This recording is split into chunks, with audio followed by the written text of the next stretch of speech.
नमस्ते दोस्तों, welcome to my channel diary of a working mom. तो चाहे आप एक वर्किंग मॉम हो या फिर एक होम मेकर, हमारे पास रहते हैं ढेर सारे काम। और भगवान का शुक्र है कि हमारे पास काम है एंड हम इतने केपेबल हैं इन कामों को करने के लिए। क्योंकि जिनके पास काम नहीं है या फिर जो केपेबल नहीं है काम के करने के लिए, उनसे पूछिए उनका दुख। तो इन सब डेली रिस्पॉन्सिबिलिटीज़ को अच्छे से मैनेज करने के लिए हमें अपने टाइम को इफ़ेक्टिवली मैनेज करना आना चाहिए, ताकि हम बिना किसी स्ट्रेस के ये सब आसानी से कर सकें। अब इफ़ेक्टिव टाइम मैनेजमेंट मतलब क्या? हमें किसी तरह से 24 की बजाय 30 घंटे मिल जाएंगे? बिल्कुल नहीं, ये तो पॉसिबल ही नहीं है। लेकिन हाँ, इन 24 घंटे में से हम कितना समय बस यूं ही बिना किसी आउटपुट के या फिर कितनी बार तो नेगेटिव इम्पैक्ट के वेस्ट कर देते हैं। तो हमें एसेंशली टाइम वेस्ट को अवॉइड करना है एंड मिनिमाइज़ करना है, ताकि हमारी प्रोडक्टिविटी या एफिशिएंसी बढ़ सके।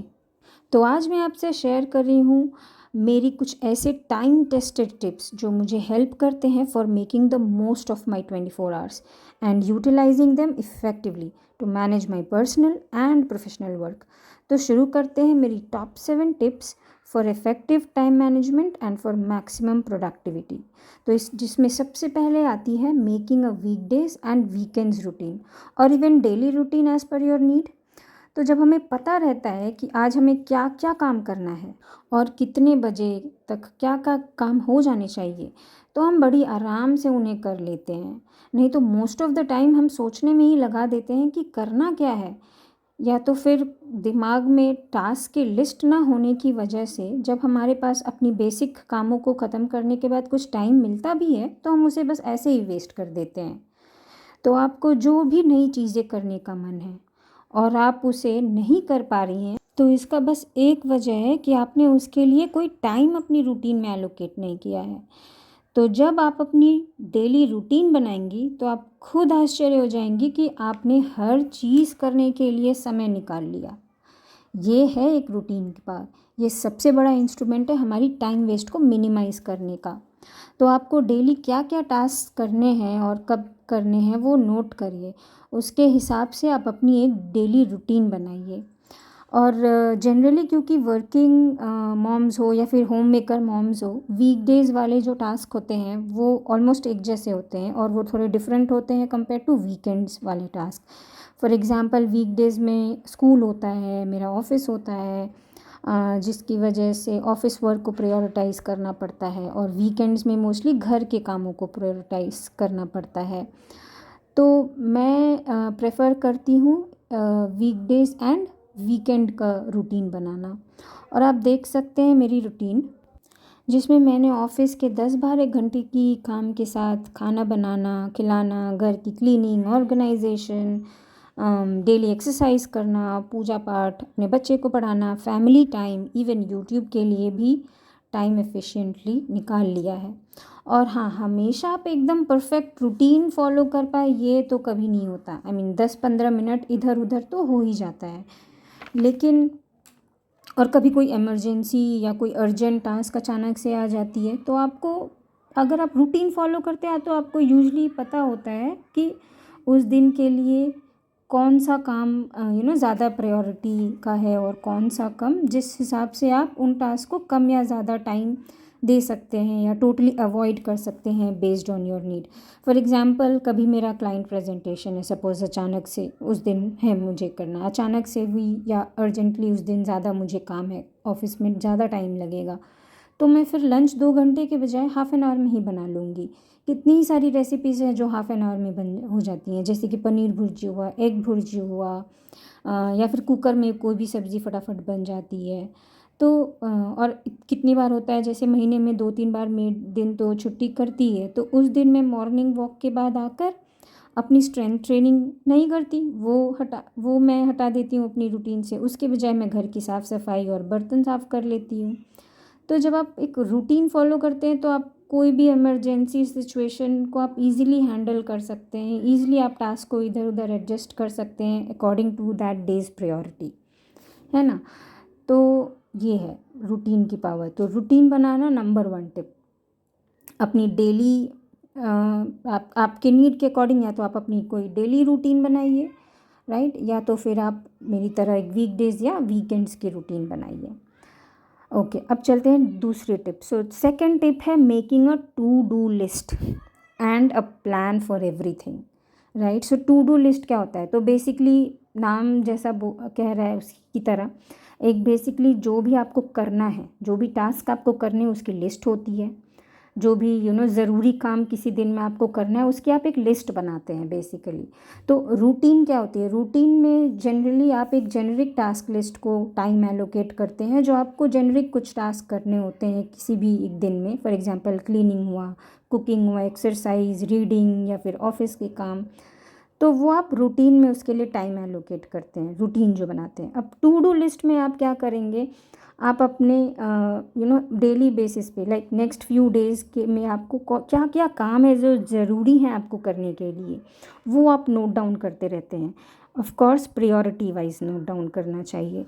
तो प्रायोरिटी वाइज टास्क नोट करने से क्या होता है कि अगर किसी वजह से सपोज़ कर लीजिए कोई भी टास्क हम किसी वजह से उस दिन नहीं कर पाए, तो वो मोस्टली हमने क्योंकि प्रायोरिटी वाइज टास्क को किया रहता है, तो हमारा जो भी टास्क अगर छूटेगा भी तो वो उस दिन की जो लीस्ट प्रायोरिटी वाली टास्क होगी वो ही छूटती है। तो उसे हम day for easily next day की किसी भी टास्क लिस्ट में ईज़िली एडजस्ट कर सकेंगे।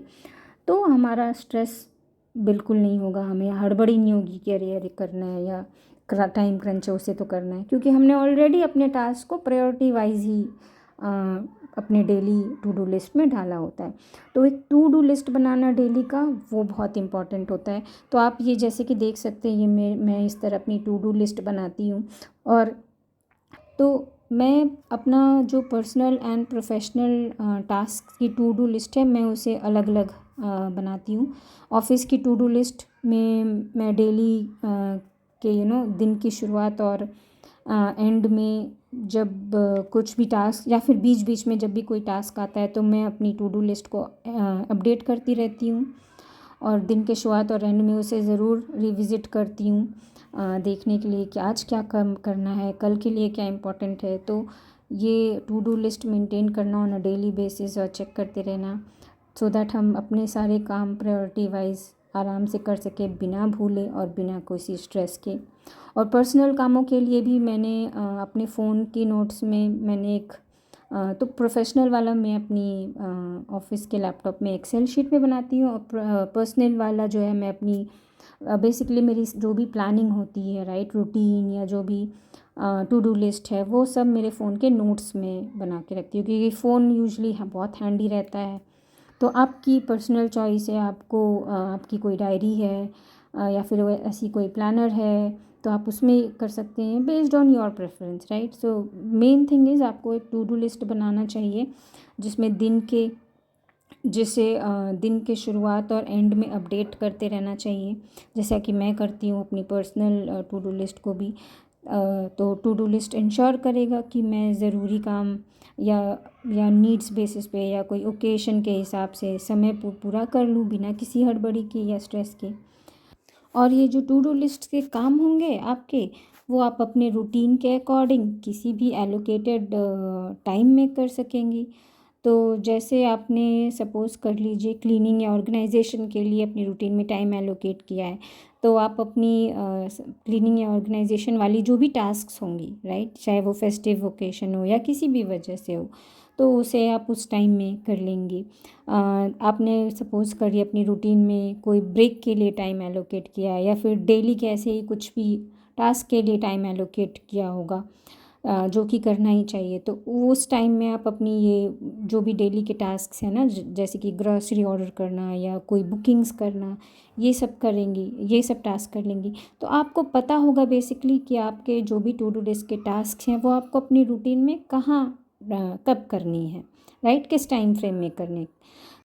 तो जैसे कि जब फेस्टिव सीज़न होगा तो आपको पता होगा कि आपको अपने रूटीन में कब फेस्टिव सीज़न वाली जो भी आपकी टास्क्स हैं वो आपको करनी है। तो फॉर एग्ज़ाम्पल मेरे केस में क्या होता है कि अगर फेस्टिव सीज़न आया तो यूजुअली मैं तो या तो छुट्टी ले लेती हूँ राइट। अगर छुट्टी नहीं ले पाई तो मोस्टली जो मेरे एक्सरसाइज करने वाली टाइम है उस टाइम में मैं अपनी फेस्टिव सीज़न वाली जो भी एडिशनल टास्क तो बढ़ी जाती हैं तो वो सब मैं उस टाइम कर लेती हूँ। तो इस तरह से आपकी टू डू लिस्ट बहुत ही हेल्पफुल रहती है। एक और चीज़ जो मैं करती हूँ डेली के टू डू लिस्ट बनाने के अलावा, वो है प्लान्स बनाना, जिसमें सबसे ज़रूरी है वीकली मेन्यू प्लान्स, क्योंकि खाना, हेल्दी खाना सबसे प्रायोरिटी वाली चीज़ है। I mean health is our top most priority, right. Health is wealth, health नहीं तो फिर मतलब क्या ही है। तो हमारी जो भी एक्सपीरियंस है इस बॉडी की वजह से ही है, तो बॉडी को हेल्दी रखना हमारा टॉप मोस्ट फ़र्ज़ है। तो मैं वीकली मैं मोस्टली एंड में, वीक के एंड में, जैसे like Saturday and Sundays basically अपने आने वाले वीक की मील्स की प्लानिंग ज़रूर से करती हूँ, जिसमें मैं टिफ़िन में क्या क्या दूँगी, घर में सबके लिए ब्रेकफास्ट लंच डिनर में क्या क्या बनाऊँगी, वो सब मैं प्लान कर लेती हूँ। तो ये डेली ये सोचने में कि टिफ़िन में क्या दूँ, क्या बनाऊँ, ये सब में तो बहुत टाइम वेस्ट होगा। तो ये प्लानिंग में आप जितने भी टाइम लगाएंगे उससे कहीं ज़्यादा टाइम आप डेली बेसिस पे वेस्ट करेंगे, और उतना आप ढंग का कुछ खिला भी नहीं पाएंगे, ना खुद खा पाएंगे, ना ही ढंग से कुछ कर पाएंगे, और उससे जो नेगेटिविटी और स्ट्रेस होगा वो अलग। तो ये प्लानिंग करने से आपका बहुत टाइम वेस्ट होने से बचता है, प्लस क्योंकि आप हेल्दी ईटिंग कितनी इम्पॉर्टेंट है, एक बैलेंस्ड न्यूट्रिशियस मील प्लान कर सकते हैं। तो प्लान के अकॉर्डिंग ग्रॉसरीज़ शॉप कर सकते हैं, तो आप हमेशा कुछ मिसिंग नहीं रहेगा। तो अगर कोई फेस्टिवल आ रही है तो उन दिनों के लिए भी मैं अलग से क्या पहनूंगी, या कैसे क्या क्लीनिंग करनी है, या क्या उसके हिसाब से ऑर्गेनाइजिंग करनी है, उसकी भी मैं प्लान्स बनाती हूँ।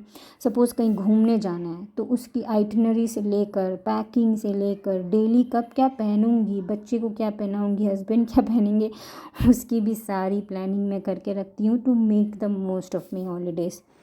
तो ये है मतलब प्लानिंग की इम्पोर्टेंस, क्योंकि आपको अपने जीवन को पूरी तरह से जीने का एक बेसिकली एक व्यू, एक डायरेक्शन, एक मैप देती है। जैसे गूगल मैप हमें एक दिशा देता है, राइट, तो हम इजीली बिना स्ट्रेस के नेविगेट कर पाते हैं अपनी डेस्टिनेशन, अपनी जर्नी को ट्रैवल कर पाते हैं। उसी तरह जो प्लानिंग होती है ना, वो हमें एक क्लियर पिक्चर हमारे दिमाग में देती है, तो हम बिना स्ट्रेस के बड़ी आराम से अपनी ज़िंदगी को नेविगेट कर पाते हैं।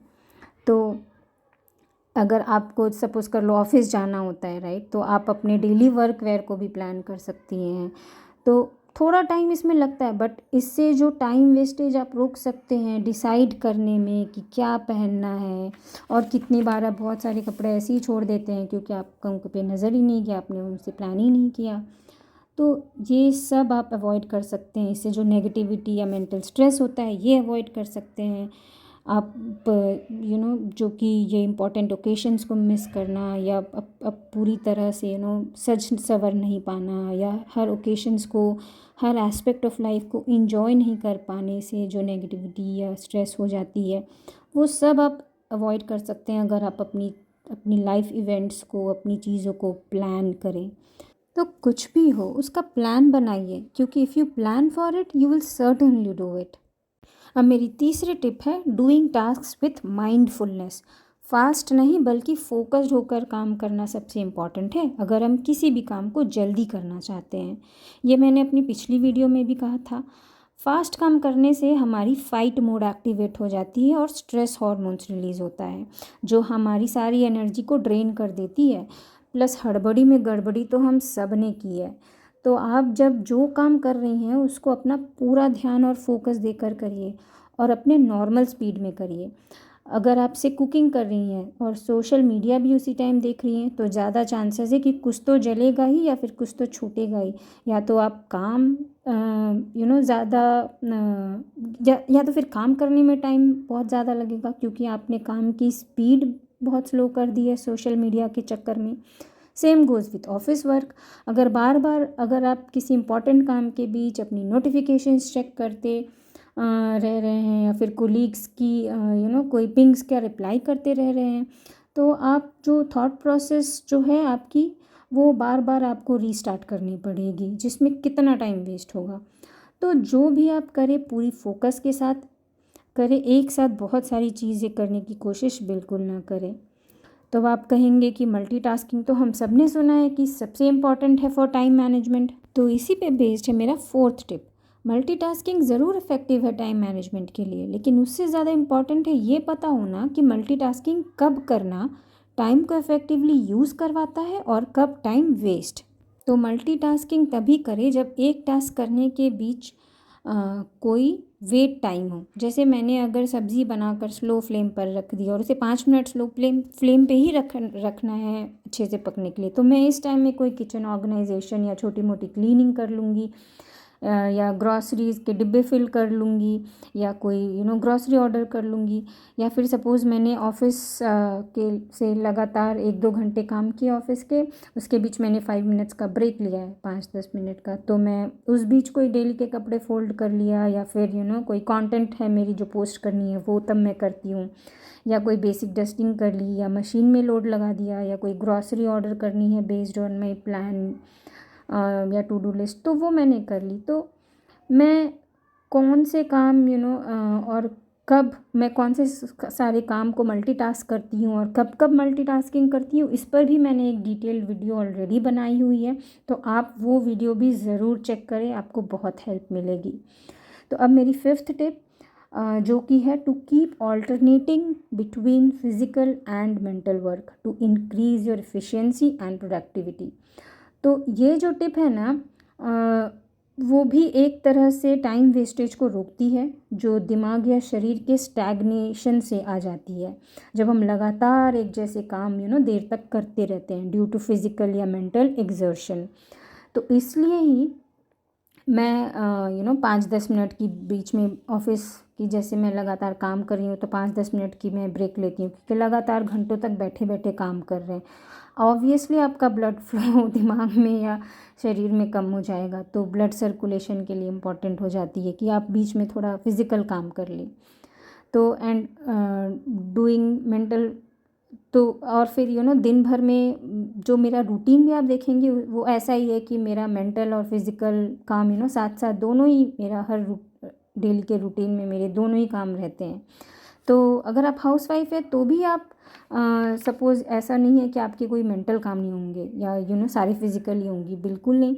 आपको बच्चों को पढ़ाना हो सकता है, या फिर आपकी जो भी थॉट्स हैं, या फिर बुक्स रीडिंग हुआ, उन्हें बुक रीडिंग करना, आपके अपने थॉट्स को लिखना, राइट, कोई बुक आपने रीड की उसकी एनालिसिस करके उस पर अपनी थॉट्स को लिखना, ये सब मेंटल वर्क ही है, राइट। तो मेंटल एक्टिविटी भी बहुत इम्पॉर्टेंट है डेली हम सब के लिए, for hormonal balance and our overall physical health as much as physical activity important है। तो दोनों ही डेली इंश्योर करना कि हम दोनों ही टाइप के काम करें, राइट, और इन दोनों को बीच ऑल्टरनेट करते रहें, लगातार एक जैसा मेंटल या फिज़िकल काम लगातार ना करें, ये बहुत इम्पॉर्टेंट है फॉर आवर प्रोडक्टिविटी और एफिशिएंटली हमें काम करने के लिए और हमारी ओवरऑल हेल्थ के लिए भी। तो ये थी मेरी फिफ्थ टिप। अब मेरी सिक्स्थ टिप है, तो जो कि आजकल के जो सबसे बड़ी टाइम किलर है उस पे है, आप सब ने सही गेस कर लिया होगा, वो है सोशल मीडिया यूसेज। तो मैं ये नहीं कह रही कि यूट्यूब मत देखिए या फेसबुक या इंस्टाग्राम से अपने फ्रेंड से कनेक्ट मत कीजिए, यूट्यूब से सीखने को कितना कुछ है, और सोशल मीडिया की वजह से ही आज हम अपने दूर दूर के फ्रेंड्स एंड रिलेटिव से कनेक्टेड रह रहे हैं। लेकिन प्रॉब्लम तब हो जाती है जब बिना किसी एजेंडा के सोशल मीडिया पे जाते हैं और बस स्क्रॉल करते रहते हैं, रील्स देखते रहते हैं, शॉर्ट्स देखते हैं, ये इंस्टेंट डोपामिन हिट देते रहते हैं, और आप देखते ही देखते घंटों बर्बाद कर देते हैं, और आउटपुट क्या हुआ, ज़ीरो। तो सोशल मीडिया का इस्तेमाल सीखने या कुछ क्रिएट करने के लिए कीजिए, एक फ़िक्स टाइम एलोकेट करके, और पहले से प्लान करके ही आप सोशल मीडिया विज़िट करिए। कि आप सोशल मीडिया पे अगर जैसे यूट्यूब आप विज़िट कर रहे हैं तो आपको कुछ जानना है या कुछ चीज़ कुछ इन्फॉर्मेशन गेन करना है या कुछ रिसर्च करना है, तो ही आप यूट्यूब या जो भी गूगल या कोई भी अदर साइट्स विज़िट करेंगे, राइट। तो एक टाइम अपना दीजिए। इवन आप अगर सपोज़ कर लिए एंटरटेनमेंट के लिए भी आप यूज़ कर रहे हैं सोशल मीडिया के लिए, तो उसके लिए भी एक टाइम सेट करिए और उसी बीच देखिए, तो आप देखेंगे आपके पास हर चीज़ करने का समय ही समय आपको मिल गया, जस्ट बिकॉज़ आपने सोशल मीडिया को एक लिमिटेड टाइम दिया और बस उसी टाइम आपने उसका यूज़ किया। तो सोशल मीडिया के यूसेज को लिमिट करिए और एक एजेंडा के साथ जाइए और फिर उसी चीज़ के लिए यूज़ करिए, माइंडलेस स्क्रॉलिंग के लिए नहीं। अब मेरी 7th और लास्ट टिप है, जो कि अगला बड़ा टाइम एंड एनर्जी वेस्टर पे है वो है नेगेटिव थॉट्स। इस पे मैंने और भी बहुत सारी वीडियोस बनाई हैं, जो अगर आपने देखी हो तो आपको पता होगा। तो कौन क्या आपके बारे में सोच रहा है, right? Thoughts about what others think of you, what you think of people, ये जो भी विचार है ना, स्पेशली जो नेगेटिव विचार, ये आपकी टाइम और एनर्जी दोनों को ही चुरा लेती हैं। आई मीन पूरी ड्रेन कर देती हैं और आउटपुट ज़ीरो नहीं बल्कि नेगेटिव होता है, क्योंकि ये आपके मेंटल और फिज़िकल हेल्थ को ख़राब करते जाता है। तो मैंने इस पर भी डिटेल में बहुत सारे एक वीडियो शेयर की हुई है, एक दो इनफैक्ट। एक है मेंटल या सेल्फ केयर की बेस्ट टिप वाली वीडियो है, एक है top 5 reasons to be the best you, know why you are not being able to be the best you, वो वाली वीडियो। इस पे जिस पे मैंने नेगेटिव थॉट्स के ऊपर या ये जो बहुत सारी जो थिंकिंग होती है, ओवर थिंकिंग होती है, उस पे डिटेल में उसके बारे में मेरी क्या ओपिनियन है, क्यों नहीं करना चाहिए, उस पे मैंने डिटेल में वीडियो बनाया, तो आप उसे ज़रूर चेक करिएगा। और हाँ, एंड में तो मेरी 7 टिप्स हो गई। अब एंड में मैं एक बोनस टिप भी ज़रूर देना चाहूँगी, जो आपको हेल्प करेगी आप वेरी एफिशिएंटली आपके सारे बचाए हुए टाइम को यूज़ करने में और अपने सभी कामों को बड़ी आराम से या आसानी से करने में। वो है अपनी हेल्थ को टॉप मोस्ट प्रायोरिटी देना, राइट? ताकि आपके पास एनर्जी हो उन सब कामों को करने के लिए। तो अगर एनर्जी ही नहीं रहेगी तो आप जो भी बचाए हुए समय हैं, आप उनमें आप अपने कामों को भी नहीं कर पाएंगे। तो अपनी हेल्थ एंड एनर्जी लेवल्स को कैसे मेंटेन करना है, उस पर भी मैंने 11 हेल्थ टिप्स शेयर किया है अपनी वीडियो में, जो जिनकी वजह से मैं डेली 16 से 17 घंटे एनर्जेटिक रहती हूँ, इवन इन माई 40s। तो आप वो वीडियो ज़रूर देखिएगा, मिस मत करिएगा। तो बस ये थे मेरे time tested 7 golden tips for utilising my 24 hours in the most efficient and productive way possible. आपको इसमें कौन सी टिप्स सबसे यूज़फुल लगी, कमेंट करके ज़रूर बताइएगा। और हाँ, आपको ये थोड़ी भी हेल्पफुल लगी हो ना, तो लाइक ज़रूर करिएगा इस वीडियो को और सब्सक्राइब ज़रूर करिएगा मेरे चैनल को। और जल्द ही मैं एक और हेल्पफुल और इंटरेस्टिंग वीडियो के साथ मिलूँगी आपसे। तब तक के लिए बाय बाय दोस्तों, एंड टेक केयर।